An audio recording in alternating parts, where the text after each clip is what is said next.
খবর তো শুনেছেন এর মধ্যে। তাছাড়া আমার দুইজন বিজ্ঞ আইনজীবী যারা একেবারে প্রথম থেকে এই মামলা লড়েছেন, মানে মামলা বলতে এই যে আমাকে বাতিল করেছে তা না, বাতিল করার জন্য আরও কাহিনী ছিল, সেগুলো আপনারা জানেন। সেই কাহিনীর বিরুদ্ধে লড়েছেন। জ্যোতির্ময় এখানে আছে আমার পাশে, ব্রাহ্মণ এখানে আছেন, তারা দুজন আপনাদের কাছে বলেছেন। আমি প্রথমে আল্লাহর কাছে শুকর করছি, আমি বিশ্বাস করতাম ষড়যন্ত্র টিকবে না। এত বড় একটা অভ্যুত্থান হলো, তাতে মানুষের, অন্তত মানুষকে যারা পরিচালনা করবে, দেশ যারা চালাবে, সেই সমস্ত ব্যক্তিদের মন মানসিকতার পরিবর্তন হওয়া দরকার ছিল।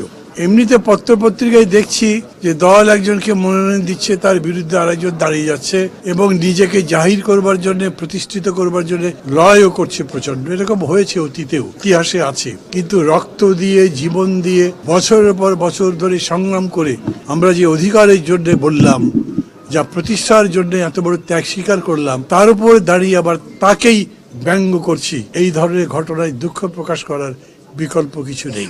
আজকে যে কারণে আমাকে এখানে আসতে হয়েছে, আমার দুজন আইনজীবী সবাই আপনারা চেনেন তাদেরকে, তারা এসছেন। এটা খুবই একটা সিম্পল ব্যাপার ছিল। বা যাচাই বাছাই করা হয় প্রার্থীদের বাদ দেবার জন্য নয়, বরঞ্চ তাদের কোনো ভুল ত্রুটি হলে সেটা সংশোধন করে যাতে তাদেরকে নির্বাচনী প্রক্রিয়ার মধ্যে রাখা যায়, এই জন্যে সংশোধন করবার সুযোগ অন দ্য স্পট আছে, এমনকি সময় দেওয়া যায়, এমনকি এপিডেভিট যেটা হলফনামা শপথ করে বলেন, সেটাতেও যদি কোনো ভুল থাকে সেটাতে আবার আপনার সাপ্লিমেন্টারি এফিডেভিট দেওয়ার সুযোগ আছে। অথচ আমার বাড়ি বগুড়া, সেইখানে আমি নির্বাচনের আগেও করেছি, এইবারে যখন করছি তখন আমাকে বিরোধিতা করবার জন্য যে মবক্রাসি করা হয়েছে, এটা ইল ওমেন, এক কথায় খুবই একটা অশুভ ইঙ্গিত। যার কারণে আমি মনে করি জেলা প্রশাসক নিজে বিচলিত হয়ে সামাল দেবার জন্য মনে করেছেন একটা খারাপ পরিস্থিতি হবার চাইতে বিষয়টা নির্বাচন কমিশনে যাওয়াই ভালো, না হলে এটা বাতিল করবার কোনো কারণ ছিল না। এর আগে আমি এরকম করে বলিনি, কারণ সত্যায়িত হোক তারপরে বলাই উচিত মনে করেছি। আমি চাইব আপনাদের মাধ্যমে দেশবাসী এটা জানুক যে ক্ষমতার জন্য এই ধরনের উদগ্র কামড়াকামড়ি গণতন্ত্রের পথ নয়।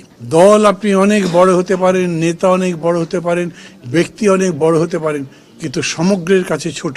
সেই মানসিকতা না থাকলে গণতন্ত্র হবে না।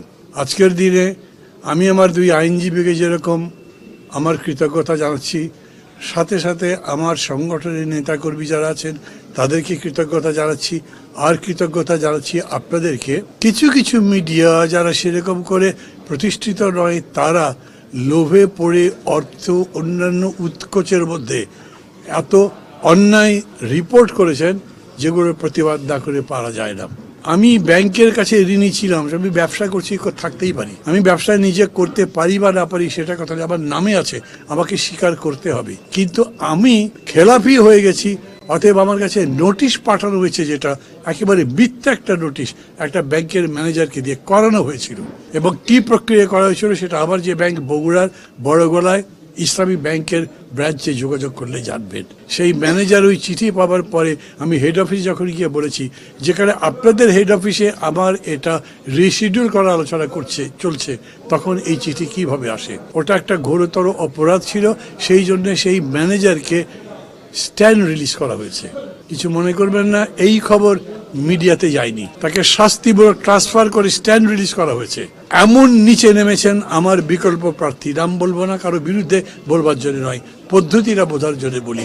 রাজনীতিক প্রতিযোগিতা আছে, ভোট যখন প্রতিযোগিতা তো বটেই, কে হারবে কে জিতবে, হারাজদারই তো লড়াই। কিন্তু সেই হারা মানে এ নয় যে আপনি কোমরের নিচে বাড়ি দিয়ে তাকে ফেলে দেবেন। এটার নাম গণতন্ত্র নয়, অন্য কিছু নয়। আজকে এই সময় কথাগুলো এই জন্যই বলছি, এতদিন এরকম করে বলিনি কারো কাছে আক্রমণ করবার জন্য নয়, এই অভিজ্ঞতা থেকে শেখার জন্যে। পাপ বাপকে ছাড়ে না, ষড়যন্ত্র করে জেতা যায় না। আর গণতন্ত্রের লড়াই যখন, তখন অন্তত এই ষড়যন্ত্র দীর্ঘস্থায়ী হতেই পারে না। আজকের রায় তার প্রমাণ। আমি মনে করি নির্বাচন কমিশন বিজ্ঞতার পরিচয় দিয়েছেন। নির্বাচন কমিশন 2 দিনে যাই করেছেন, আমি মনে করি তার মধ্যেই ইনক্লুসিভনেস আছে। যখন আপনি অন্তর্ভুক্তিমূলক রাজনীতির কথা বলছেন, তখন যেন তেন প্রকারে বাদ দেবার কোনো আইডিয়া অবশ্যই আমাদেরকে বাদ দিতে হবে। যারা মনে করছেন প্রতিপক্ষকে বাদ দেবার মধ্যে দিয়েই আমরা কেবল বিজয় অর্জন করতে পারি, তারা গণতন্ত্রের পথ রুদ্ধ করবার চেষ্টা করছেন। সবাই শিখুন, আজকে সবাই শিখুন আরও বেশি করে ভবিষ্যৎটা গড়বার জন্যে। এত বড় সংগ্রামের মধ্যে দিয়ে যে নতুন বাংলাদেশ গড়ে তোলবার প্রত্যয় বাংলাদেশের মানুষ উচ্চারণ করেছিল, সেই প্রত্যয়ের পক্ষে থাকবার জন্যে, সেই প্রত্যয়কে বাস্তবে রূপ দেওয়ার জন্যে আমরা সবাই মিলে কাজ করি। আপনাদের সবাইকে ধন্যবাদ। এই সবাই যে এতক্ষণ এখানে আছেন, আমি এসে আপনাদের সবাইকে পাবো এরকম ভাবতেও পারিনি, কিন্তু পাবার কারণে এবং আমার কথা শুনলেন সেজন্য আপনাদের আবার ধন্যবাদ জানাচ্ছি। খোদা হাফেজ।